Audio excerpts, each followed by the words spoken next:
Okay. Okay. As we're approaching, getting closer to Tisha B'Av, the day that commemorates the destruction of the Beis Hamikdash, perhaps the day most identified with the mourning that the Jewish people do because of their being in Golus, being in exile. I think it's important to try to understand the significance of Tisha B'Av this year, and for that matter, Shavas B'Tammuz this year. This year, Tisha B'Av and Shavas B'Tammuz were both nidcha. They were postponed. Shavas B'Tammuz fell out in Shabbos, as will Tisha B'Av. The 9th of Av will fall out in Shabbos. And of course, we cannot fast and we cannot mourn on the Shabbos day. And consequently, the fast and the mourning are postponed to the next day, to Sunday.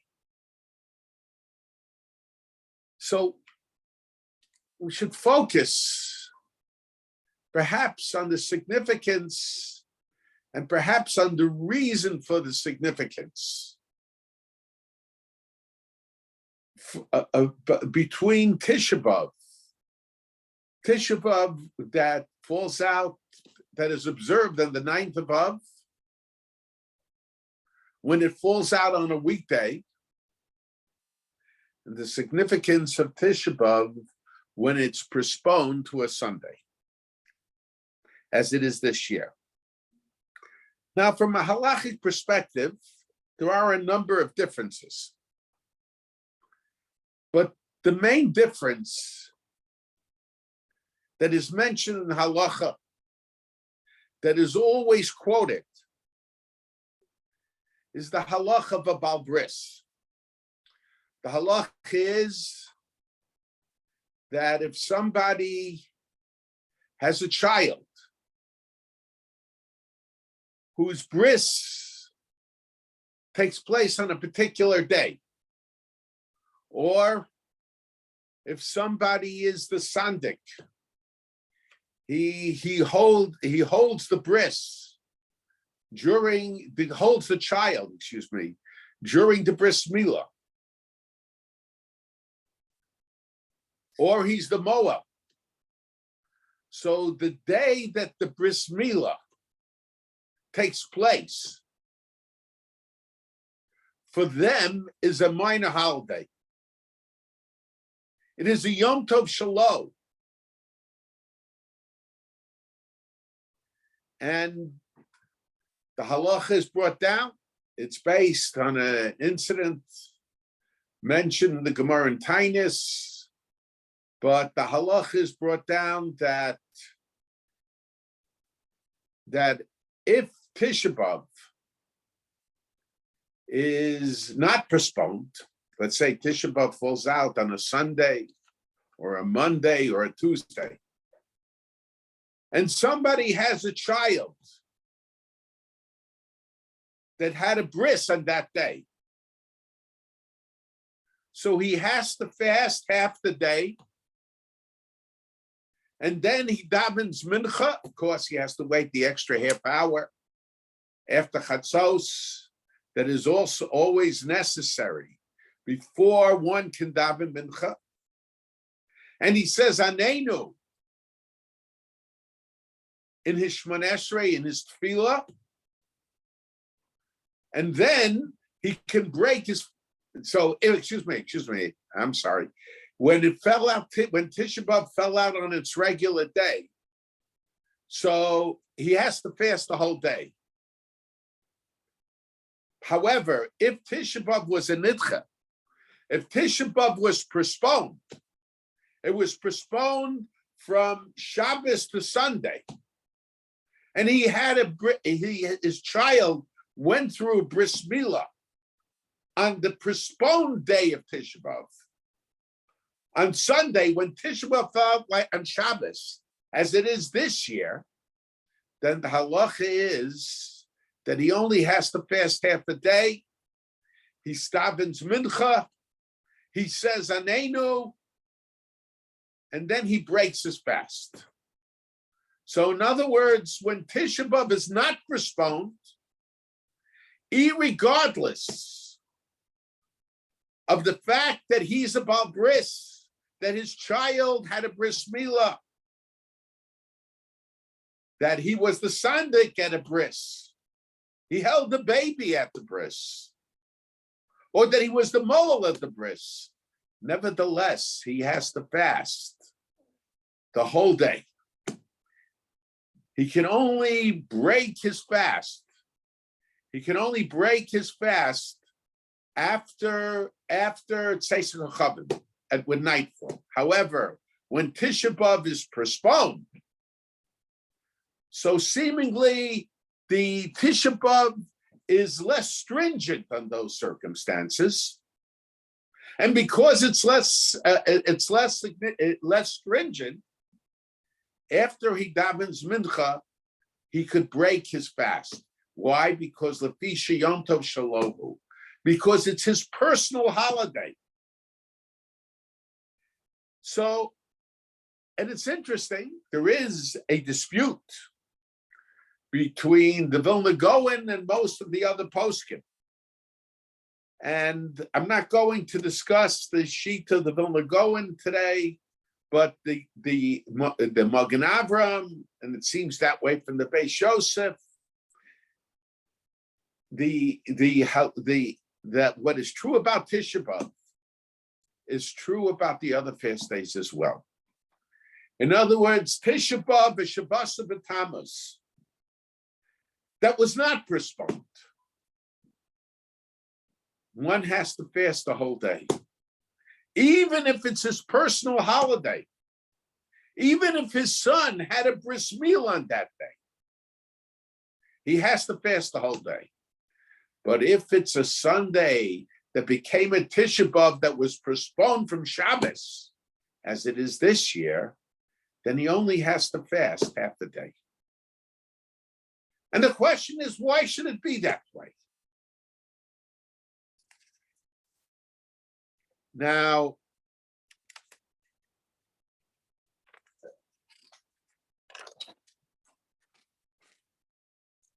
in addition, there is another significance this year, which is based on the fact that Tisha B'Av is postponed. There are stringencies that apply to the week of Tisha B'Av. Let's say there is a custom. Not to eat meat. There's a custom not to eat meat during the 9 days. But if there is a Sudas mitzvah, if there is a meal that is identified as a meal of mitzvah, let's say you have a bris milah during the 9 days, or you have or there is a siyum, someone completed a mesechta, one tractate in the Talmud, according to many of the Mefarshim, many of the poskim, I should say, if somebody finished a book of Tanakh, so it's the meal is considered to be a Sudas mitzvah. It's the celebration of a mitzvah. Now, the poskim mention, when it comes to something like the siyum, you shouldn't make a siyum in order to eat meat. Not everybody is careful about that. The poskim say that, matter of fact, during the 9 days, which begins this Friday, of course, this has no application to Shabbos.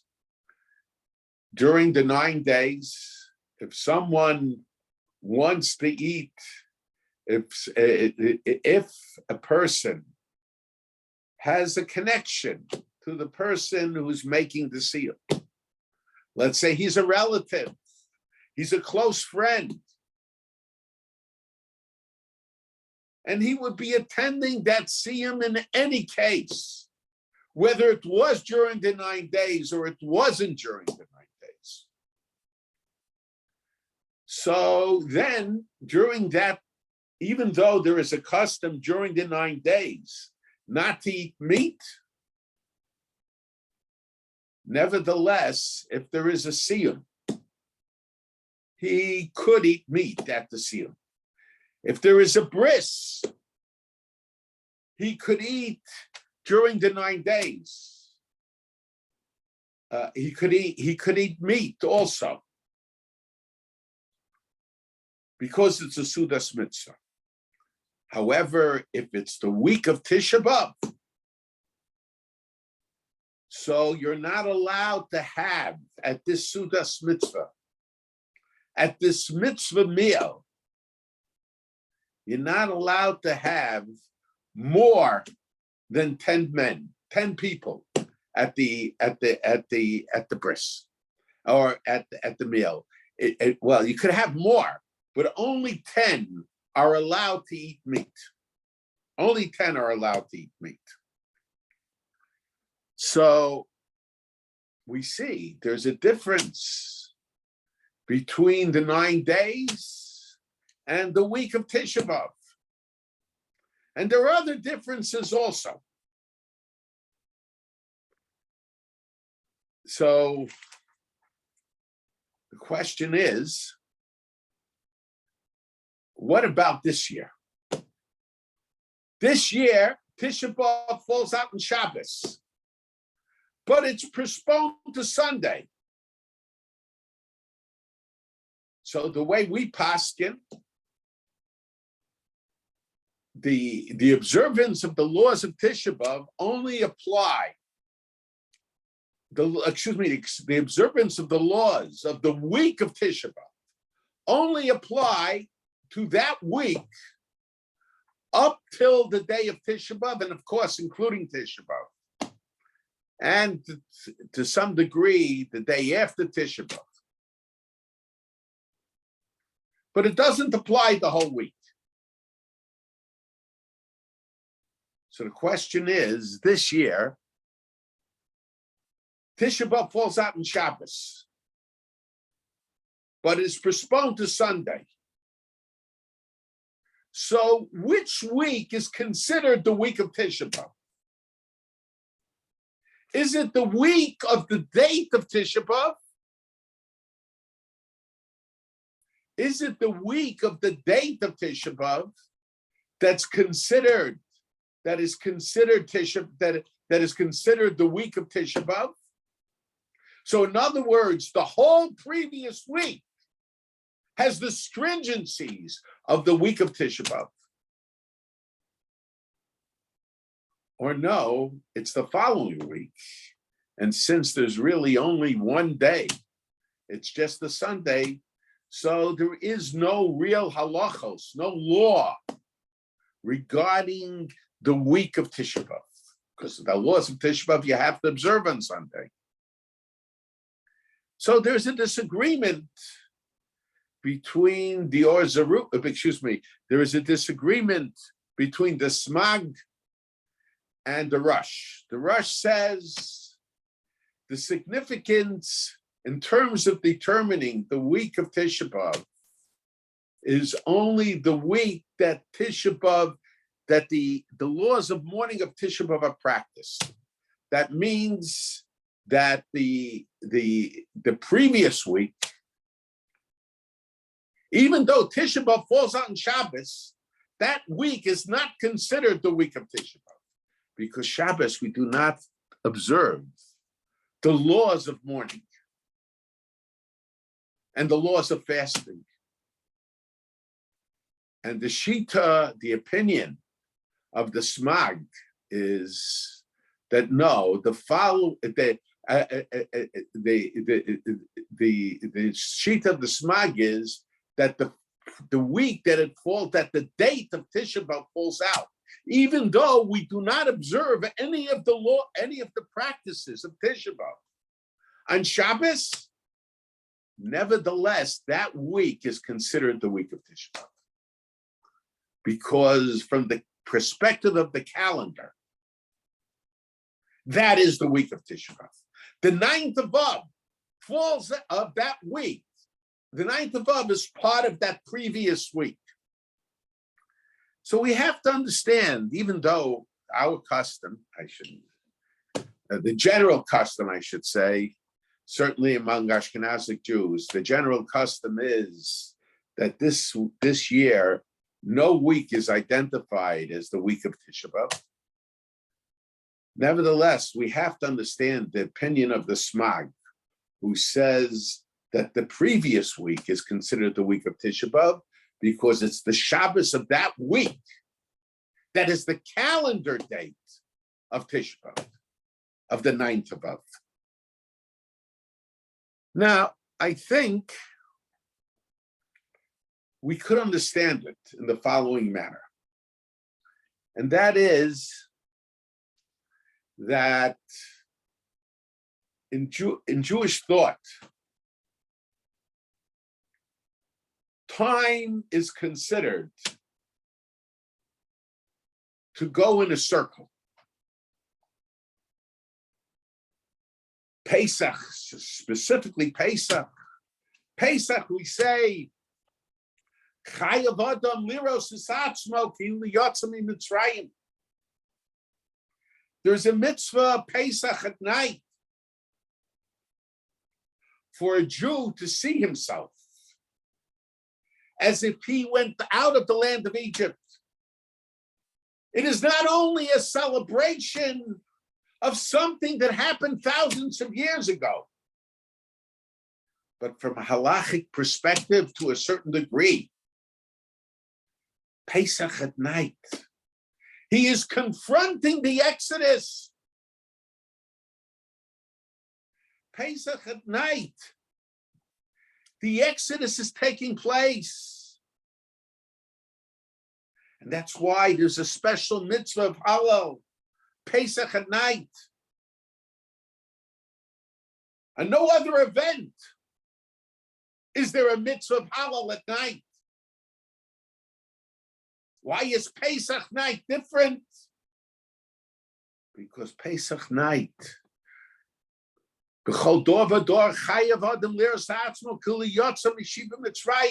he has to see himself as if he is going out of the land of Egypt. In a sense, the exit is taking place at that very moment. And even in the other holidays, the idea of re-experiencing is significant. Not to the degree that it is at Pesach night, but that's the nature of holidays. The nature of holidays is that we come back to that moment. We come back to that day.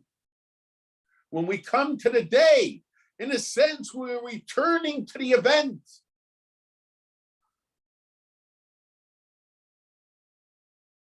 So we are returning to the event. And we have to understand the significance of returning to that event. It's not just something that happened thousands of years ago. It's not just an anniversary, but it's something very real, and it's part of us. And I want to suggest that we could say the same is true in understanding Tisha B'Av that's a nidcha. In other words, when the Chachamim or the Nevi'im or the prophets instituted the fast day, there was a difference between the way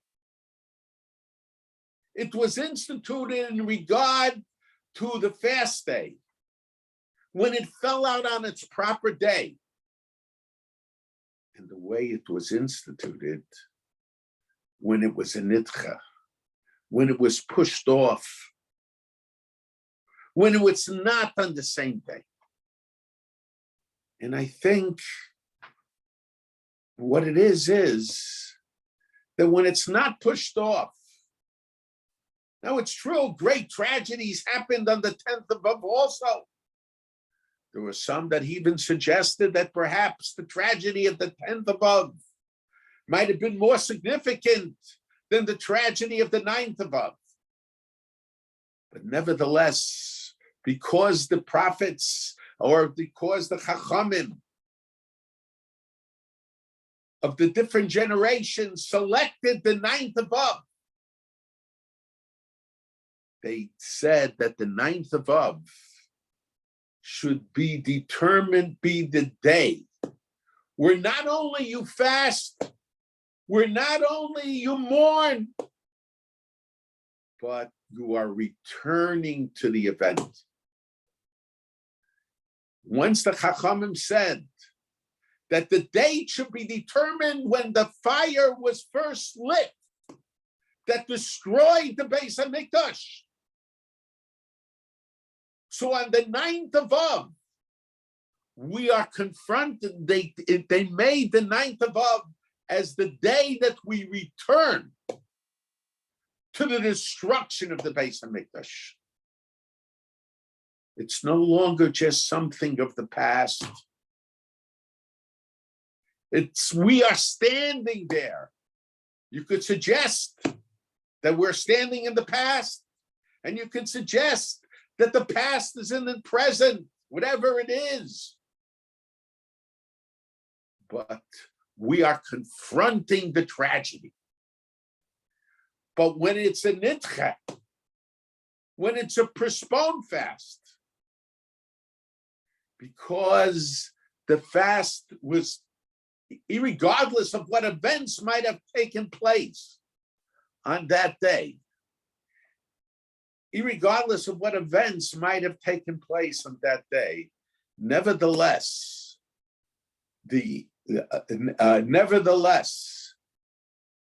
that day is observed, not because of the event that took place on that day, but because it was the day after the event took place. So in a sense, when Tisha B'Av is a nidcha, when Tisha B'Av is postponed, so we are not confronting the event. We are looking back at the event. And I think we could suggest that that's the explanation of the Shita, of the opinion of the Smag. The Smag says, and especially the way my uncle understood the Smag, that Shavua Shel Tisha B'Av Lios B'Socha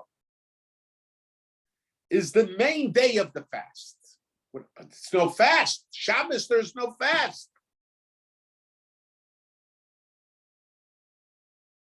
But it's the calendar date of the fast. What is the significance of the fact that it's the calendar date? In other words, in a sense, this is the week of the Churban. Shavua Shechal Tisha B'Av Lios B'Socho means that this is the week of the Churban. Even though halachically we can't mourn on Tisha B'Av, even though halachically we cannot fast on Tisha B'Av, but Tisha B'Av is the day of the Churban. Consequently, the week of Tisha B'Av is the week of the Korban.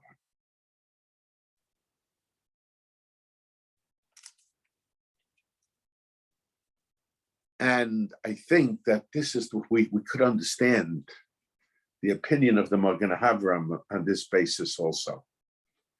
Because in other words, when the fast day falls out on a regular day, so then and it's not postponed. So we are confronting the Churban. We are confronting the tragedy. We are not looking back at the tragedy as much as we're facing the tragedy. And when we confront the tragedy, how can one have a Yom Tov Shalom? How can he have his personal Yom Tov if the Beis HaMikdash is being destroyed in front of him? How can one have a Yom Tov Shalom? Yes, the Bris Milah is significant and the Bris Milah has to take place. But there can't be a celebration when the Beis HaMikdash is burning. There can't be a celebration when the walls of Yerushalayim are broken down and the enemy is coming in and slaughtering the residents of Yerushalayim and heading towards the Beis HaMikdash. So it loses its status. It cannot get the significance of a Yom Tov Shalom because we are confronting these tragedies. However, when Tisha B'Av is postponed, so halachically, it's not really identified with the events of that particular day.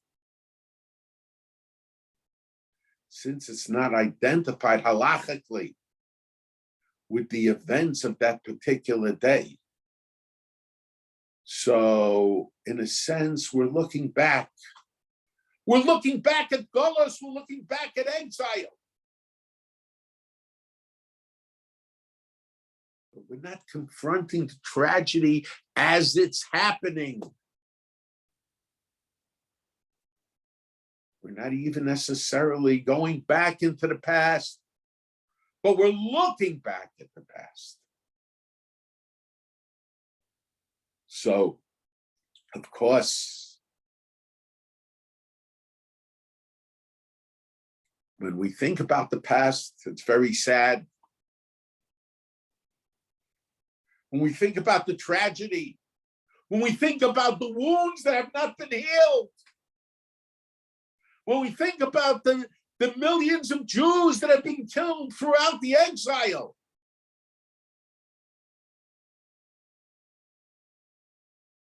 but there is a recognition that life goes on.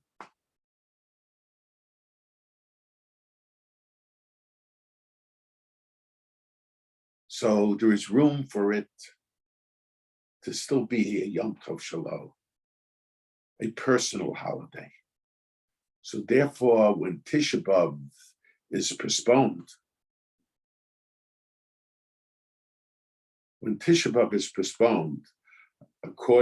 and the other fast days are postponed, it could be a Yom Tov Shalom. It could be his personal holiday if his son had a Bris Milah, if he was the Moel, if he was the Sandik.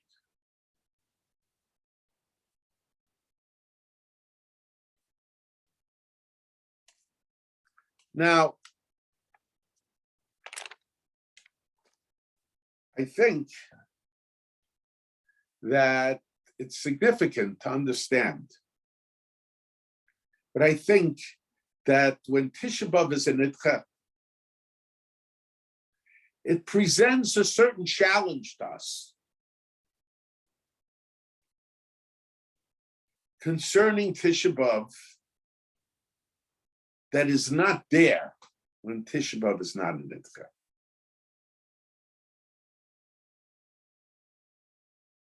because when we're looking back at Golus, and there were the tragedies of Golus itself were much greater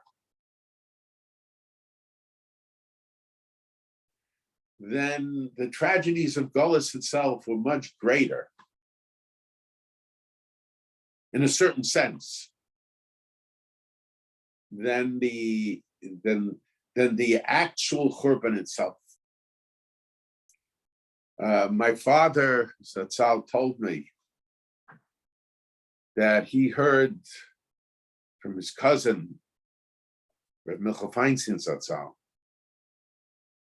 that there was once a discussion between Reb Chaim Ozer and Reb Elchanan Wasserman. They were brothers-in-law.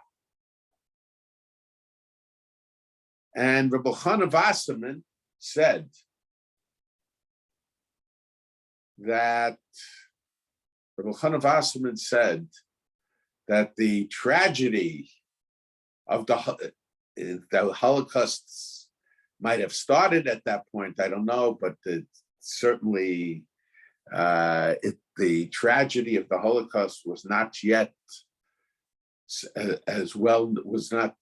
known throughout the world. Of course, the whole world, even though today they're denying it, was aware to a certain degree that was going on. But people manipulated that the extent of the tragedy should not be known.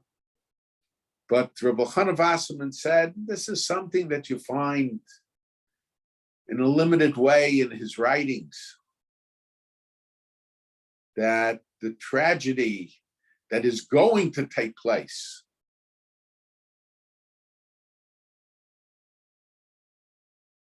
I don't know exactly when this conversation took place. Chaim Ozer was in Vilna. Certainly, at the end of his life, Rabbi Elchanan Wasserman, I think, was in Kovna, the Kovna ghetto.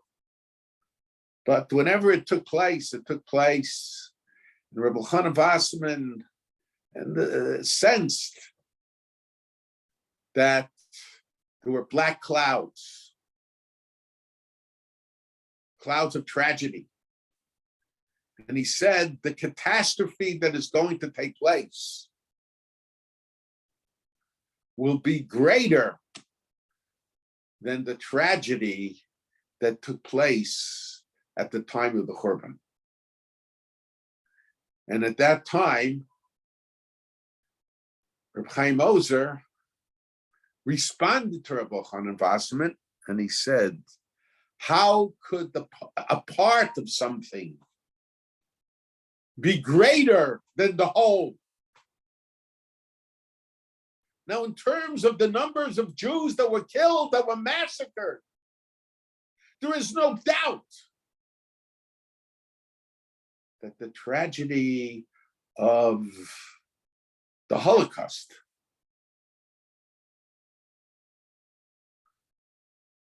those killed, the communities destroyed, war greater in number than the tragedy that took place, than the numbers in the tragedy that took place at the time of the Churban. But Chaim Ozer, of course, is correct that all that is part of the Churban. And when we look back, certainly at an ideal level, we have to see all the tragedies of Golus, of the exile period, as if it's connected and related, even though chronologically it was separated by so many years, so many centuries, so many generations, but it's all connected. But the test that we face is when we confront the tragedy itself, when we confront the Churban Beis HaMikdash, when we confront, if we are Jews that are in Europe at the time, and should be in America also, because their tragedy is our tragedy. I'm not sure that the Jews in America, for the most part, understood it at that time. When we confront the tragedy itself, life, there can't be a Yom Tov Shalom. How can we be happy? Millions of Jews are being killed.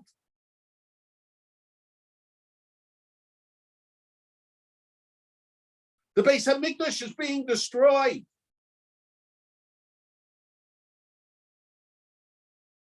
And even more than that, unfortunately, throughout the generations, Hergel, we've become used to things. And the more we become used to something, if we're not standing at that event at that moment, even though it's something that happened yesterday, it might happen tomorrow again. It doesn't have the same impact. And the more time passes, the more the years pass by,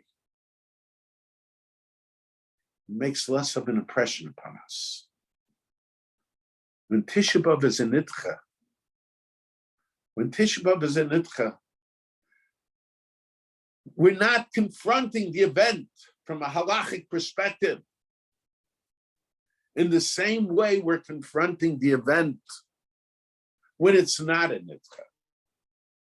But it challenges us to understand that all the events throughout the Golus, when we look back and we see all the tragedies that took place, not just on Tisha B'Av itself, not just on that calendar day, but all the tragedies that took place throughout all of the exile.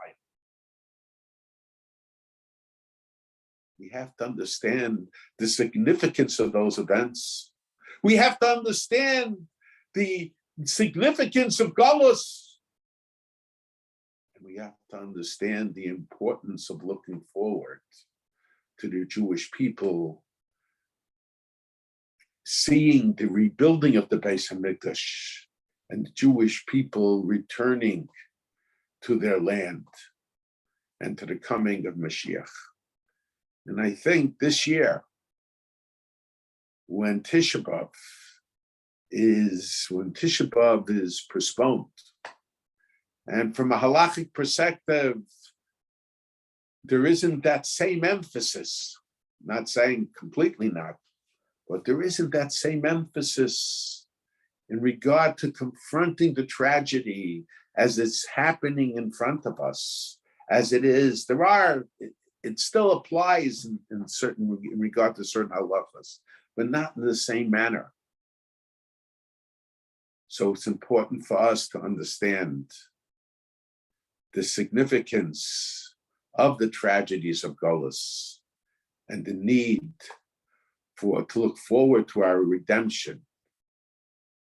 And we have to look forward to the coming of Mashiach and the rebuilding of the Beis HaMikdash.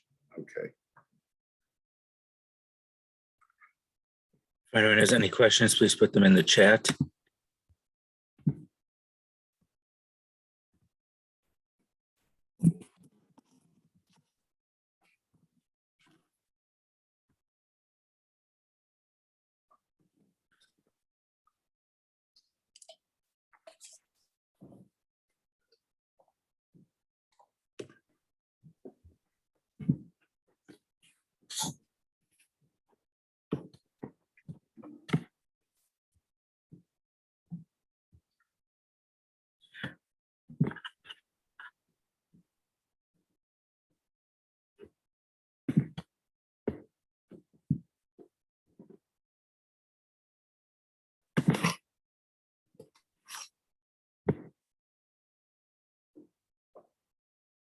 So does this mean that this year, when it's postponed, our focus on Sunday should be the tragedies more than the Churban?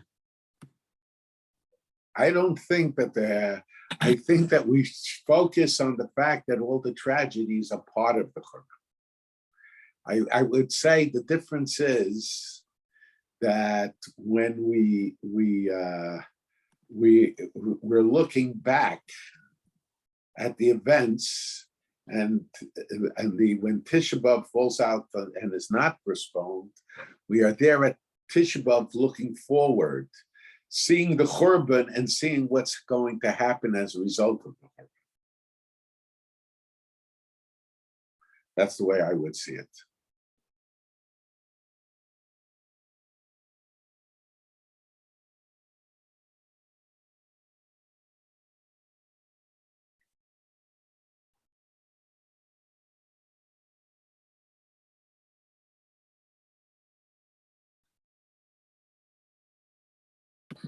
Okay, someone asked if the fact that Tisha B'Av and Shivas B'Tammuz fall on Shabbos, should we keep that should it lead us into a fulfillment of the Nevuah of Zechariah, of the Tzomar Aviv, Tzomar Chamishi, Sasanu Simcha? Okay, we're looking forward to that being fulfilled. There's no question. We are always looking forward for that to be fulfilled. That's no question about that.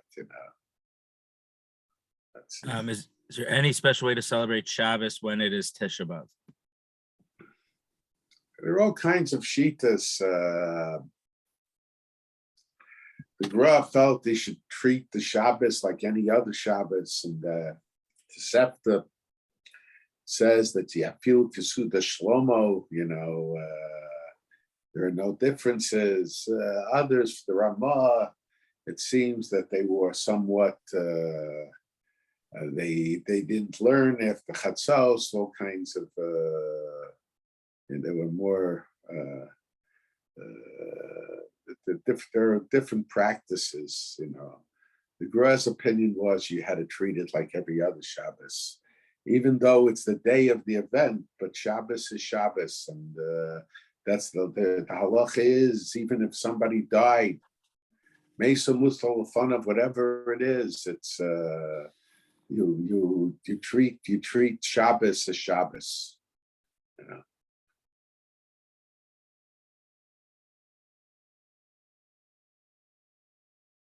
Can you clarify, because you mentioned machlokas about Shavua Shechalbo this year, but the other fasts don't have any din of Shavua Shechalbo. That's right. Only Tisha B'Av has a special, because Tisha B'Av is special. That's when the Churban took place. That's the ultimate day. And matter of fact, according to the Rambam, during Bayis Sheni, during the second Beis Hamikdash, for the most part, Tisha B'Av, the Jews were required even during Bayis Sheni to fast. The other fast days was Ratzu Misanim, Ratzu Ein Misanim. It was up to them whether to fast. That's so Tisha B'Av has special significance. It's Shavas B'Tammuz has a double aspect. Shavas B'Tammuz on one hand is a fast day, is associated with the event of itself, and then Shavas B'Tammuz, independent of its own day, is sort of like the beginning of the period leading us into Tisha B'Av. You understand? Let's say the time of they're a person, in a sense, you have to be aware of Tisha B'Av coming. It shouldn't be. It just happened all of a sudden. Understand? That's what it is. Well. So after Shabbos, when we have to change our shoes to the non-leather shoes, can we leave our Shabbos clothes on, or do we have to take off our Shabbos clothes also? If you're in shul, you don't take off your Shabbos clothes. You take it off if you're in the house, then you take off your Shabbos clothes. I mean, is it required? I mean, I know that In our show, we're going to daven mincha early, so people eat their Sudam seconds later, and then they're going to come back to shul tomorrow. People, the custom is to change it by Baruch Hu, to change the shoes by Baruch Hu. Even though, let's say, it's already an hour and a half after Shkia. I guess if it's an hour and a half after Shkia, so then the person could wear his other clothes. That's not in other words, according to the opinion that there is no Tosfos Shabbos after an hour and a half after Shkia. Question is, how long could there be Tosfos Shabbos adding to Shabbos? Since this year Tisha B'Av is really celebrated or observed on the 10th of Av, on the day after, where usually we can't do certain things till midday. Does that apply this year? The what? Like not to eat meat for half a day. No. After Tisha B'Av. It's only during the night and only for meat and wine.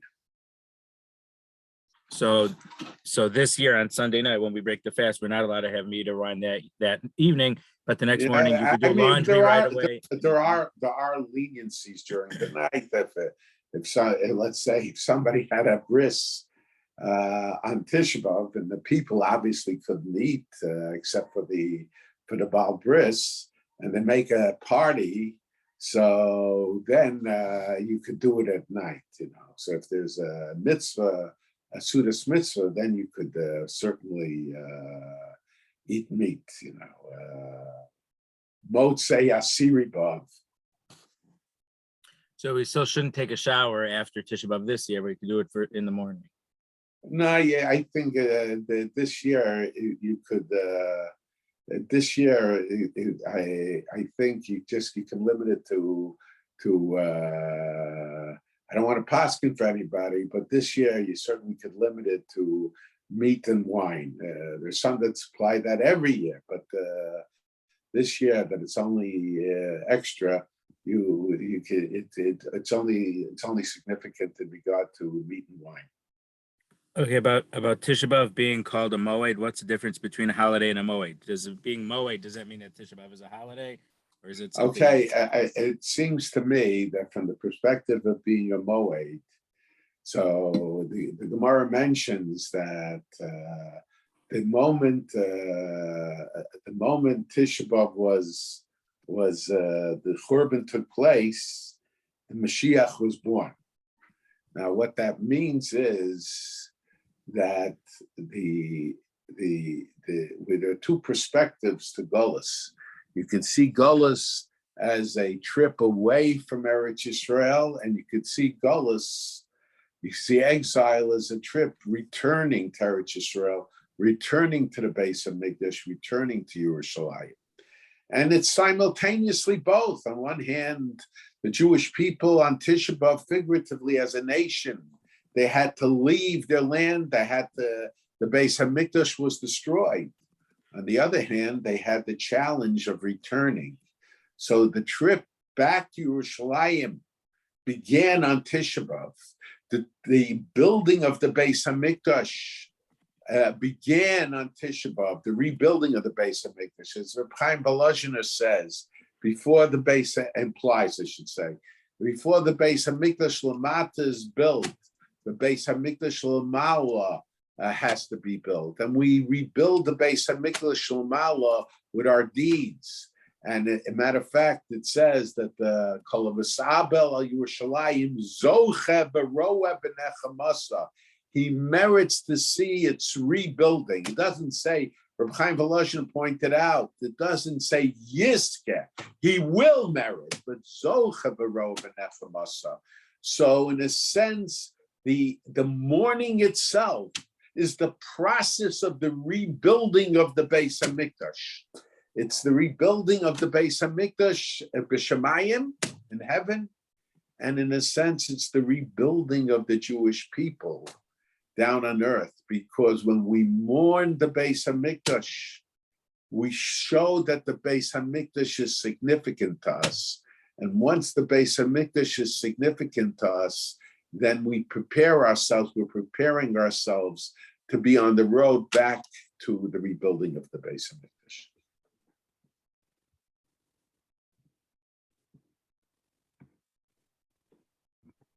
Okay, so thank you. We don't have any other questions here. So everyone have a good week. Mir Hashem, next Sunday we will have share, but not on Tisha B'Av observed. Yeah. Or I guess if Okay. Rabbi Yitzchak or Berditchev, if Mashiach comes first, we might have a share on Tisha B'Av. Okay. To paraphrase. Well, if Mashiach comes first, maybe Mashiach will give the share. Okay. I'm mochel. I'm mochel. Okay. Okay, everything should go well. Okay. Thank you.